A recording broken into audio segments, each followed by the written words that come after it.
इस तरह इस नगर के कष्ट भोगते हुए आत्मा अपने सगे संबंधियों के द्वारा दिए गए पिंड खाकर बिना विश्राम किए हुए 5वें महीने में क्रौंचपुर में ले जाई जाती है। इस नगर में आत्मा अपने पुत्रों द्वारा दिए गए पिंडदान और घटदान से तृप्त होकर आधे मुहूर्त तक विश्राम करती है और यमदूत उसे विश्राम करने से नहीं रोकते।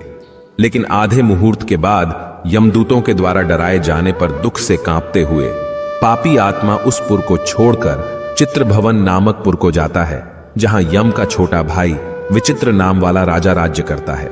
इसी नगर में आगे एक वैतरणी नदी बहती है जो 100 योजन चौड़ी है और रक्त तथा मवाद से भरी हुई है। जैसे ही वह पापी आत्मा इस नदी के किनारे पर पहुंचती है, उसे एक नाव दिखती है जिसे एक कैवर्त चलाता है। नाव पर सवार नाविक आत्मा से पूछता है कि यदि तुमने पृथ्वी पर गाय का दान किया है तो तुम इस नाव पर बैठकर खुशी से इस नदी को पार कर सकते हो।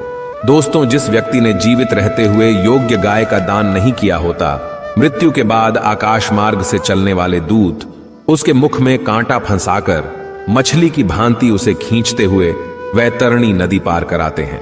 वहां 6ठे महीने का पिंड खाकर अत्यधिक भूख से पीड़ित होकर आत्मा विलाप करती हुई आगे के रास्ते पर चल देती है। 7वें मास में वह बहवापतपुर को जाती है और वहां अपने पुत्रों द्वारा दिए हुए 7वें मासिक पिंड को खाती है। रास्ते में यमदूत उसे फिर से पीट